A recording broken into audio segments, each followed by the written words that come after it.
जय हिंद। देवियों और सज्जनों, मैं एक इन्फेंट्री राइफल का बेयनेट हूं। दुश्मन के खून से रंगी हुई संगीन हूं, लड़ाई के हर मंजर का चश्मदीद गवाह। आज मैं आप सभी का जैसलमेर वॉर म्यूजियम के इस आंगन में हार्दिक स्वागत एवं तहे दिल से अभिनंदन करता हूं।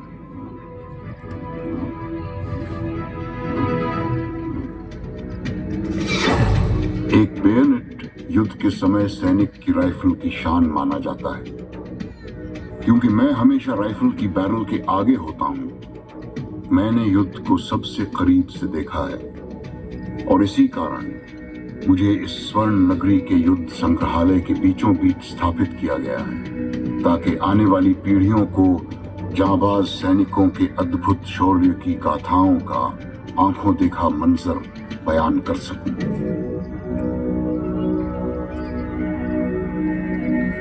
आज हम सभी इस प्रेरणादायक वॉर म्यूजियम में अपनी भारतीय सेना के उन बहादुर शहीदों की गाथाओं को याद करेंगे, जिन्होंने 1971 के भारत पाकिस्तान युद्ध में दृढ़ता और दिलेरी का परिचय देते हुए पाकिस्तान के इरादों को नाकाम कर दिया था। इससे पहले कि मैं आप सभी को युद्ध के बारे में बताऊं, मैं उस समय के भारत पाकिस्तान रिश्तों पर प्रकाश डालना चाहता हूं। भारत और पाकिस्तान के रिश्ते आजादी के दिनों से ही खटास भरे रहे हैं। दोनों के बीच 1947, 1965, 1971 और कारगिल युद्ध हुए, जिसमें दुश्मन को मुंह की खानी पड़ी। कश्मीर हो या रण ऑफ कच्छ, मेरे जहन में वो यादें बार बार उठती हैं, जब मेरी सरजमीन पर पाकिस्तान की गलत नजरें पड़ी। पर हर बार हमारी भारतीय सेना ने अपने आत्मविश्वास, अडिग निश्चय और अविस्मरणीय हिम्मत की पहचान देते हुए राष्ट्रीय सीमा की गरिमा बनाए रखी। हमारे सेना के जवानों ने अपने प्रबल साहस और अतुलनीय बहादुरी से अपने देश की अस्मिता कश्मीर से कन्याकुमारी तक महफूज रख के आने वाली पीढ़ियों के लिए मिसाल कायम की। आइए याद करें इन सभी वीरों को।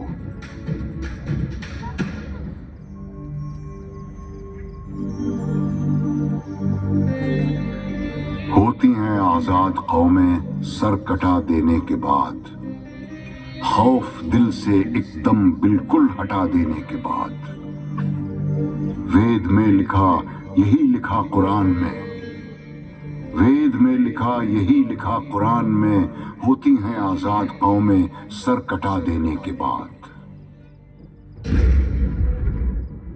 जैसा कि आप सभी जानते हैं, भारत और पाकिस्तान के उदय के साथ ही पाकिस्तान एक ऐसा राष्ट्र बना जो कि दो क्षेत्रों में बटा हुआ था, ईस्ट पाकिस्तान और वेस्ट पाकिस्तान। 1969 में पाकिस्तान के सदर अयूब खान ने जनरल इलेक्शन का ऐलान किया, जिसका नतीजा अयूब खान की उम्मीदों के विपरीत गया। ईस्ट पाकिस्तान की अवामी लीग भारी बहुमत से विजयी हुई। इस जीत से पाकिस्तान की सियासत को झटका लगा और इसकी कीमत ईस्ट पाकिस्तान के अवाम को चुकानी पड़ी। अवामी लीग ने अपना हक मांगा, जो हुक्मरानों को मंजूर नहीं था। ईस्ट बंगाल के अवाम की आवाज दबाने के लिए पाकिस्तानी सेना ने मार्शल लॉ लागू करके लूटपाट, बलात्कार और अनगिनत हत्याओं को अंजाम दिया। इस जेनोसाइड के कारण 3 महीने के अंदर ही 1 करोड़ ईस्ट बंगाली रेफ्यूजी भारत में प्रवेश कर गए। भारत के लिए ये स्थिति आर्थिक तौर पर अत्यंत चिंताजनक बन गई। भारत सरकार ने पाकिस्तान के इस जुल्म सितम को रोकने के लिए ईस्ट पाकिस्तान में बसे बंगालियों की मदद के लिए फरमान जारी कर दिया। भारत के इरादों को ईस्ट पाकिस्तान में जो कामयाबी मिल रही थी, वो पाकिस्तानी फौज को बिल्कुल बर्दाश्त नहीं हुई और भारत से बदला लेने के लिए पाकिस्तान ने पश्चिमी क्षेत्र के पंजाब और राजस्थान सेक्टर में हमला करके ज्यादा से ज्यादा जमीनी इलाकों पर कब्जा करना चाहा। 1971 की भारत पाकिस्तान जंग ने इतिहास का रुख बदल दिया। पाकिस्तान के प्लान ऑपरेशन लब्बैक के मुताबिक उनकी रहीम यार खां में स्थित 18 इन्फेंट्री डिवीजन के 206 ब्रिगेड और 51 ब्रिगेड को राजस्थान के जैसलमेर सेक्टर में ब्रिगेडियर जहांजेब और ब्रिगेडियर तारिक मीर के नेतृत्व में हमला करना था। इतना ही नहीं, 22 कैवलरी रेजिमेंट को रामगढ़ और 38 कैवलरी रेजिमेंट को लोंगेवाला पर कब्जा करने का आदेश था, जिसका नेतृत्व कर रहे थे लेफ्टिनेंट कर्नल सैयद और लेफ्टिनेंट कर्नल जहीर आलम खां। 24 घंटों में जैसलमेर को बर्बाद करने का प्लान था, पर भारतीय सेना के मजबूत इरादों के आगे जो मुल्क हमें तोड़ने के मंसूबे बना रहा था, वो खुद ही दो हिस्सों में तकसीम हो गया। राजस्थान के जोधपुर जैसलमेर सेक्टर में मोर्चे संभालने की जिम्मेदारी 12 इन्फेंट्री डिवीजन को दी गई थी, जिसे कमांड कर रहे थे मेजर जनरल RF खंबाटा। दुश्मन की तरफ से आने वाले किसी भी हमले का सामना करने के लिए भारतीय सेना सशक्त रूप से तैनात और तैयार थी। 3 दिसंबर शाम 5:40 पर पाकिस्तानी वायुसेना के फाइटर जहाजों ने अमृतसर, अवंतीपुर, अंबाला, आगरा, जोधपुर, पठानकोट और श्रीनगर स्थित वायुसेना के हवाई अड्डों पर अचानक हमला बोल दिया। जवाबी कार्रवाई में उसी रात भारतीय वायुसेना ने पाकिस्तान के मुरीद, मीनवाली, सरगोदा, चंदेरी और मसरूर हवाई अड्डों पर हमला करके उन्हें बर्बाद कर दिया। पाकिस्तान ने जमीनी हमलों में राजस्थान में सिर्फ लोंगेवाला सेक्टर को अपना निशाना बनाया और अपने प्लान को अंजाम देते हुए एक इन्फेंट्री ब्रिगेड और एक टैंक रेजिमेंट के साथ लोंगेवाला पर हमला बोल दिया।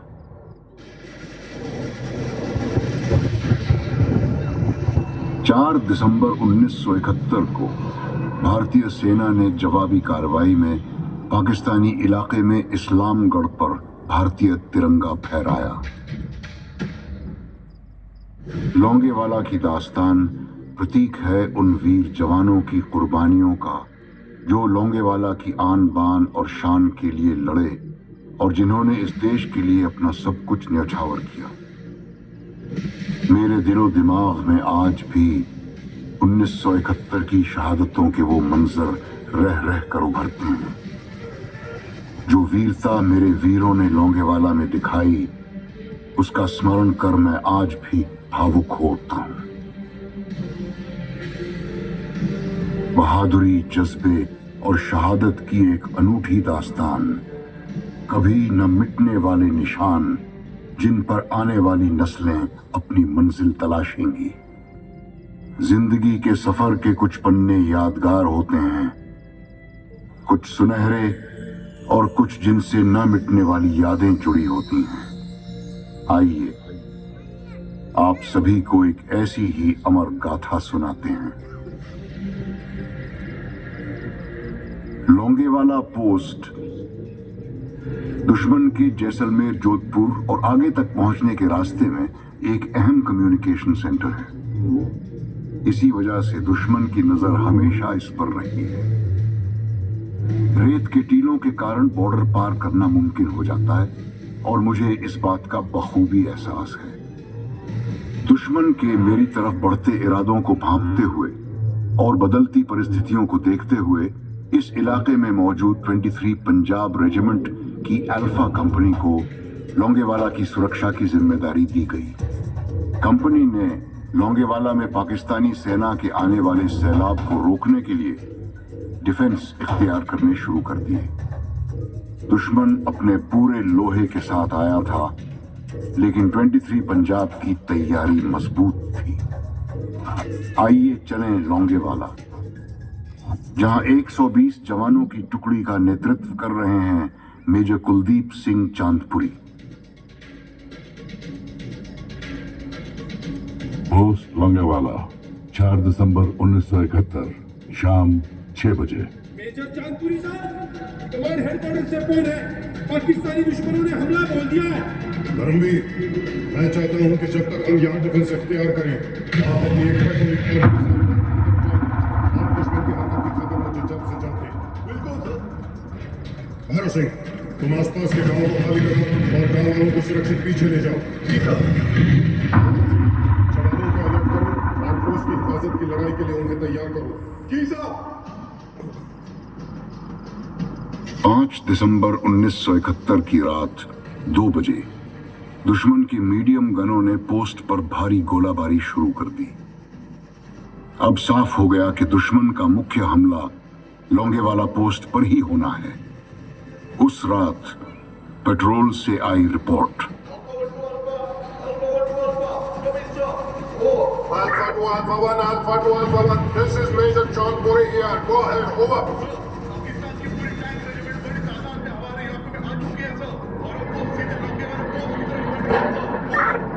समझ गया, इसीलिए आर्टिलरी फायरिंग हो रही है टैंक्स की आवाज को दबाने के लिए। Okay Dharamvir, well done. तुम दुश्मन पर नजर रखो और रिपोर्ट देते रहो। Over and out. सिपाही भीषण दास, अपनी पायनियर प्लाटून के साथ चारों तरफ एंटी टैंक माइल्स पे चलो। तब तक मैं कमांडिंग ऑफिसर साहब से रीएंफोर्समेंट की दरखास्त करता हूँ और एयरफोर्स बेस जैसलमेर को अपनी प्रेजेंट सिचुएशन से वाकिफ कराता हूँ। जय हिंद सर। दुश्मन अपने इमदादी दोस्तों के साथ सीधे लौंगेवाला की तरफ आ रहा है। अंदाजा है कि दुश्मन लगभग एक इन्फेंट्री ब्रिगेड और एक टैंक रेजिमेंट के साथ लौंगेवाला पोस्ट पर हमला करेगा। Sir request, send me reinforcement to strengthen my anti tank capability. पल पल हालात नाजुक होते देख 23 पंजाब के commanding officer lieutenant colonel M K Hussain ने कंपनी की सपोर्ट में रिकॉइललेस गन के 2 डिटैचमेंट साधेवाला से मूव करने का हुक्म दिया। मेजर साहब, एयरफोर्स स्टेशन का एक्सचेंज लाइन पर है। Air force station Jaisalmer, base commander से बात करो। Hello, Wing Commander Bawa here. Hello wing commander Bawa. Sir, this is major John Puri from Longewala post calling. Pakistani tanks are approaching towards my post. वो मेरे post पर हमला करने वाले हैं। We need immediate air support to destroy the advancing enemy tanks. हमारी तैयारी बस कुछ ही पलों में पूरी हो जाएगी और सुबह की पहली किरण पे हमारे फाइटर्स वहां पहुंच जाएंगे। Major, just hold the post for the night. I'll be there at the first line. All the best, Major, to you and your boys. Boys, the enemy has attacked Longewala post, and our hunters do not have night flying capability. Complete squadron to be refueled, armed, and be ready for takeoff 10 minutes before first light. Be ready to hit the enemy, as none of our tanks are there. So, whichever tank you see, hit them, and hit them hard. Let Lord give our boys the strength to hold their positions. मुश्किलें तो तमाम होती हैं, मगर हौसले हार नहीं जाते हैं। जिन्हें मंजिल की खबर होती है, वो अपने रास्ते खुद ही बनाते हैं। सूबेदार रतन सिंह साहब, कंपनी को फॉलो इन कराओ। जी साहब।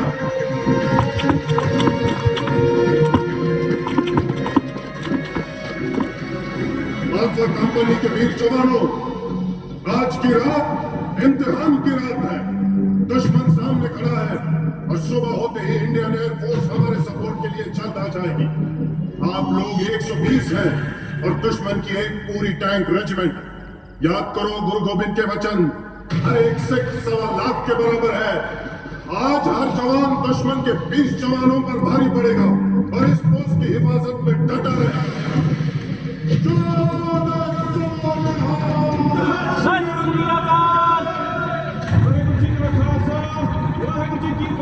जब तक मैं न कहूं, कोई फायरिंग नहीं करेगा। आने तो दुश्मनों को और थोड़ा नजदीक। हम लोगों ने माइंस किस लिए बिछा रखी है? कंपनी पोस्ट के नजदीक आते ही माइनफील्ड से अनजान एंटी टैंक माइनफील्ड ने अपना पहला शिकार एक पाकिस्तानी टैंक को बनाया।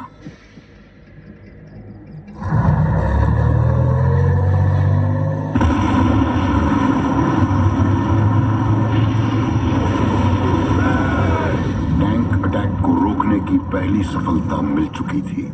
ऐसे में दुश्मन के सैनिकों के हमले को रोकने का काम एमएमजी पोस्ट पर तैनात सिपाही जगजीत सिंह ने बखूबी निभाया।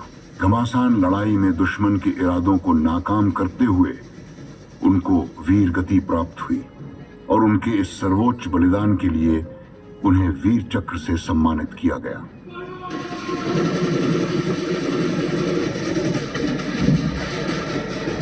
सूबेदार बछत्तर सिंह ने अपनी सूझबूझ और अद्भुत रणकौशल का परिचय देते हुए हमारी 2 रिकॉइललेस गन जीप के सहारे दुश्मन की पूरी टैंक रेजिमेंट को रात भर रोक कर रखा और एंटी टैंक कार्यवाही में दुश्मन के टैंकों को बर्बाद कर दिया। अपनी रिकॉइललेस जीप दुश्मन के फायर से हिट हो गई है। भवानी सिंह, आप दोनों को संभालो।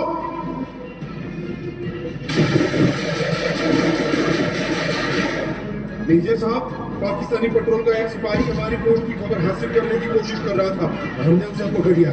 शाबाश, अब हम उससे पाकिस्तानी सेना का प्लान पता कर सकते हैं। और अपनी फौज का प्लान बताओ। मैं तो छोटा सा सिपाही हूँ साहिब, प्लान तो ऊपर वाले लोगों का है। उन्होंने कहा था सुबह का नाश्ता जैसलमेर में करेंगे, दोपहर का खाना जोधपुर में करेंगे और रात का दिल्ली में। दिल्ली और जोधपुर तो बहुत दूर की बात है, पहले लोंगेवाला तो पार करके दिखाओ। दुश्मन को गुमान भी नहीं था कि मेरी रक्षा के लिए तैनात भारतीय सेना की ये छोटी सी टुकड़ी ही दुश्मन के लिए काफी होगी।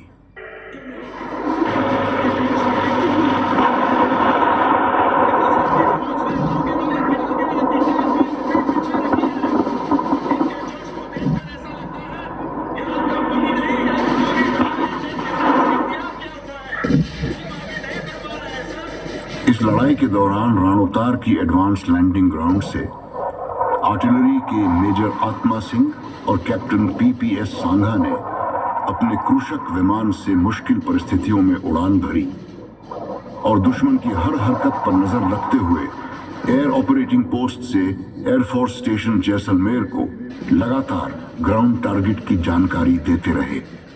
Major Chandpuri, my hunters have taken off from Jaisalmer and they'll be there in minutes to destroy the enemy tanks.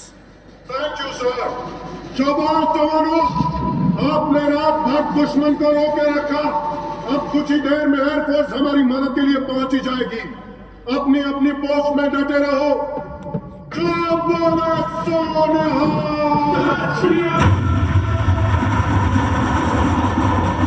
जैसे ही सूरज की पहली किरण ने आसमान को चूमा, भारतीय वायुसेना की गरज की ललकार दूर से सुनाई पड़ी और हमारे फाइटर पायलट्स ने गोलाबारी का कहर दुश्मन के ऊपर बरसाया।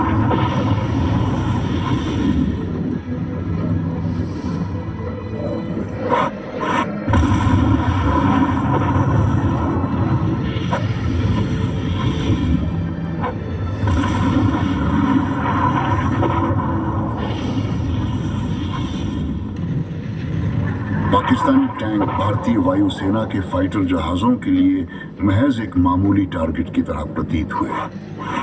उन्हें आसानी से निशाना बनाते हुए एक एक करके नेस्तो नाबूद कर दिया गया। इस लड़ाई में भारतीय वायुसेना की हंटर्स स्क्वाड्रन ने लगातार सॉर्टीज से दुश्मन के ऊपर कहर ढाया। इतनी नुकसान के बाद भी दुश्मन का लोंगेवाला हासिल करने का मंसूबा कायम था और अपनी योजना अनुसार उसने अब दक्षिण की तरफ से लोंगेवाला पोस्ट पर फिर से हमला किया। भारतीय सेना के कमांडर्स ने पाकिस्तान के इस चाल को पहले ही समझ लिया था और लोंगेवाला पोस्ट को लेफ्टिनेंट कर्नल एएस गरेवाल की कमांड वाली 17 राजपूताना राइफल्स की डेल्टा कंपनी, 20 लांसर्स की एक टैंक ट्रूप और 170 फील्ड रेजिमेंट के तोपों से रीइंफोर्स कर दिया और अब इन जांबाजों ने मिलकर लोंगेवाला पर हुए दूसरे हमले का मुंह तोड़ जवाब दिया।